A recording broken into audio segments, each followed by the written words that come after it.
Hello, welcome to the ET Diaries. I'm Skari, your grateful host, and you have been without a video from me for about a week. Or team championship that happened this weekend in Serbia, in Novi Sad.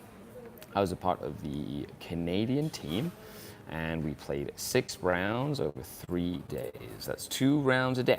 We had a 8-person team and a coach, so 9 of us went over to represent Canada. It was a fantastic event. I'll be doing a full video where you can see me traveling from one place of the world, Canada, all the way here to Serbia. And I'm currently sitting at the Serbian airport. So I thought I'd do a quick little live stream to sort of answer some questions, talk about my experience so far, and kind of explain what's going on. Because I don't have any editing software, so I haven't been able to do any sort of editing or videos or anything like that. And so, so if you have any questions, comments, concerns, leave them in the comments. Well, let's begin with the trip here. The trip here was really, really good. I went from Toronto to Detroit to England. However, I was delayed a couple hours in Detroit, which apparently happens a lot.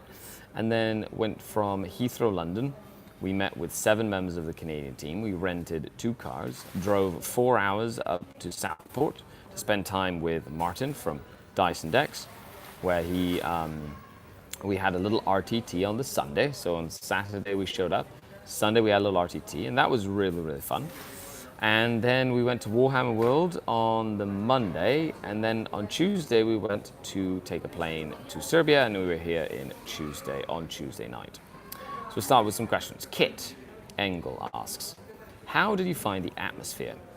Was there a good friendly sphere, or was it ultra competitive?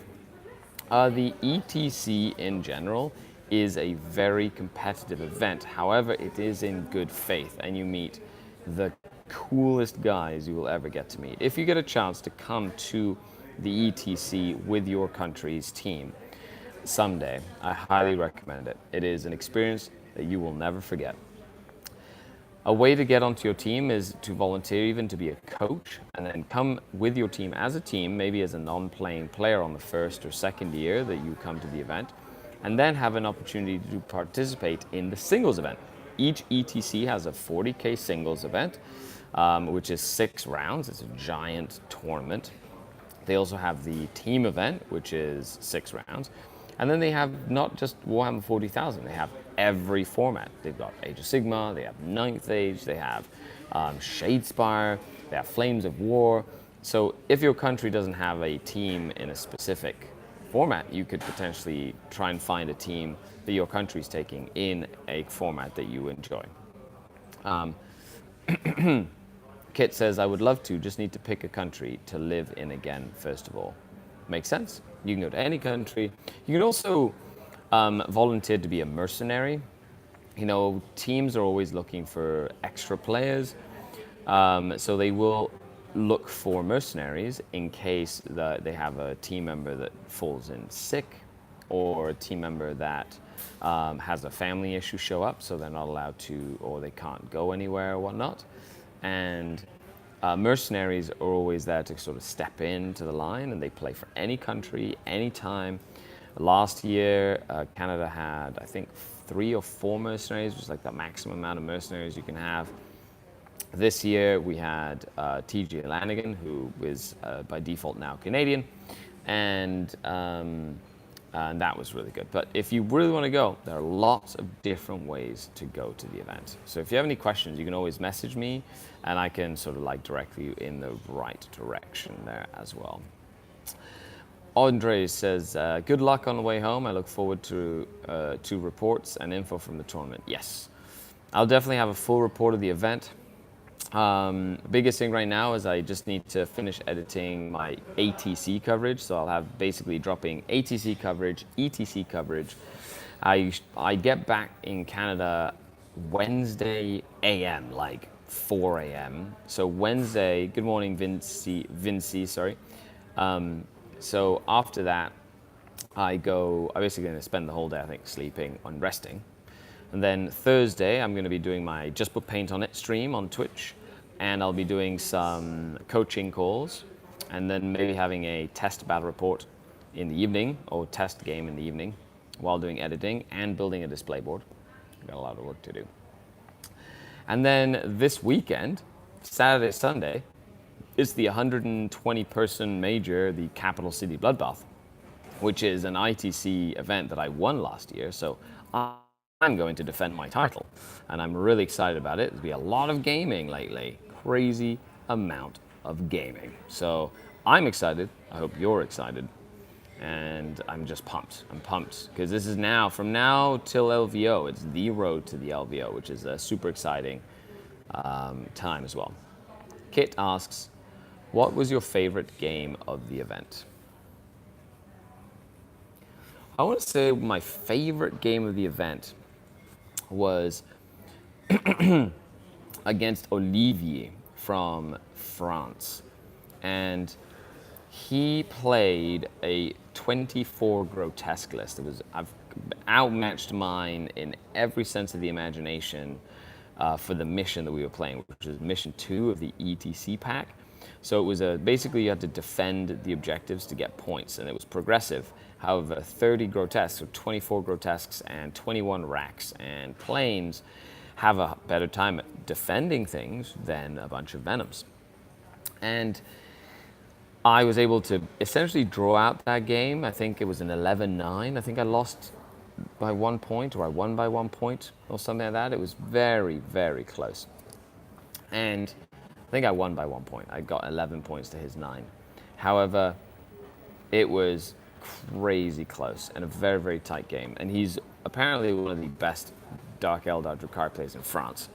And it was really cool to meet him. And it was such a tight, tactical, strategic game, which will be available on Commander TV, which is a YouTube channel. So make sure you look for that. We had a little interview at the end, and they filmed pretty much the entire battle report. So I wouldn't be surprised if that's up either this week or next week as well. But that is probably my favorite game of the event because it was so close and so tactical. It was like a mirror match, but it wasn't really a mirror match. It was like Venoms versus Grotesques. And that was pretty crazy all around. Andrej says, what do you think about the quality paint armies on the event was in reasonable level? Oh yes, yeah, the paint level was good. There was nothing bad at the event. And you have to basically have your things painted to come to the event. So painting level was good. However, the France won Best Showcase, and their armies were gorgeously painted, like professionally painted. So they looked really cool. Tate Rutter. Hey, you know Rutter is one of my last names? Martinez Rutter. Hello, Tate Rutter. Good evening from Australia. I was hanging out with the Australian ETC team. We were just having food here in the airport. They're a cool bunch of guys. I really enjoyed spending time with and meeting all these really cool players. The Dark Kin don't sleep, apparently. I don't sleep. Well, it's 2 o'clock in the afternoon here. There's no sleeping here right now at this moment in time. Tate says, what are your thoughts on the Caladius tank? Were there many at the tournament? The ETC has a no Forge World, no index policy at the moment. They keep everything very straightforward, very right out of the book, which means you're not allowed to take index choices. You're not allowed to take Forge World choices or Forge World lists. So it kind of keeps it a lot simpler. It's just straight to the book. There's not as many rules and things you have to keep track of, or FAQ or things like that. And every year we try and get them to add Forge World, and there's a vote, and normally it gets shut down pretty heavily by most of the countries. So if you want to see Forge World at the ETC, pressure your country's captain to vote for yes Forge World. If we can get a majority of votes, then we could potentially get Forge World this year, next year, the year after. Next year's ETC is in Luxembourg. That's right, Luxembourg, which is going to be amazing. So I'm really excited. They handed out some pamphlets, and they had a team there this year, which was really fun. But it is the road to Luxembourg 2020. And as Canadians, we're going to be super excited to, as a Canadian team, to represent once again, to go and do our best. Vinci says, I'll be there. Nice. Then we will see you there. Canada did win Best Sporting Team, which was amazing. It was so cool. Really, really happy that everybody enjoyed the games against us. We did have the one rough game against Belarus, which resulted in them getting a yellow card and penalization points, which I will talk about a little bit more in detail. Not in this video, but in a different video. And other than that, yeah, that's pretty much all I wanted to go over. Let's see if there's any final questions. If you'd like to ask me anything right now, do it. Other than that, my Dark Eldar list was very fun to play. I feel like I would have done better taking a grotesque heavy list because the terrain was so heavy and a lot of the missions rewarded defending points of the battlefield instead of just going out and scoring them. So Maelstrom was like that, but I needed something that could bully the center of the table, and I feel that I missed the boat on that one as well. Sorry for the spam, says Kit. No problem. But you said you felt you would change your list for the format. What do you think changed? Oh yeah, I changed it to grotesques. I'd run probably 120 racks and like 30 grotesques, and just not give up any points. I mean, it's not certain, but I can set goals. Yes, Mincy, you should set goals. It's good to set goals. Another thing I want to say is it was very, very nice to see everyone out there who came over, said hello to me. I ran out of stickers to give away because I gave stickers. I got dice from a whole bunch of different countries. You know, it was really cool for you guys out there to come and say hello, that you enjoy the content. That really inspires me to continue. And I'm glad you enjoy what we do here, what I do here. And I just want to say thank you. Thank you to everybody who came up to say hello. I really appreciate it. And I cannot wait to continue to just teach and educate and provide a positive atmosphere to the game of 40K in general. And, you know, and that's my goal. And that's my goal just in general. Andres says, do you think about to make some video about Space Marine Codex in terms of Dark LS? Yes, I do have all that stuff waiting for me when I get back. GW did send me the preview copies. I was, of course, here while that was happening, which was a little bit terrifying inside because I was like, no, I really wanted to read them, but I couldn't because I wasn't there. But as soon as I get back, yes, that's another thing that I'm going to be doing on top of building a display board, doing all my coaching calls for the Incubi Patreons, for 40K coaching, doing basically fixing up the army that I'm taking, making sure it's all painted up and ready to go, spending time with the family, resting, printing an army list, you know, it's just tons of things that I need to get done. Vinci says, were you able to take a look at new Space Marine stuff? No, we didn't really keep track of it too much. There's a couple of things that popped out, but we were really invested in the event, and we were really invested in making sure that we performed, so we were trying not to be distracted by outside things like the new Space Marine Codex. However, yes, Space Marine Codex are crazy.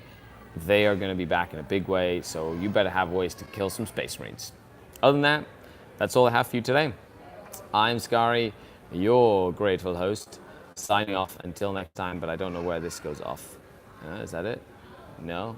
No? Is that it? Am I done here? Haha. I don't know. Oh, there we go. Ha, I found the button. That's it. Bye-bye, everybody. Thanks a lot. Thanks to all the Patreons, to all the sponsors to the channel. If you'd like to join the Patreon crew, just check the link down below. That's what helps me do these trips and create the content. If you enjoy it, hey, help me out. That'd be kind of cool. And you also get discount codes and exclusives, but I don't like selling it on that. Okie dokie. Okay, have a good one, everybody. Ta-ra, bye.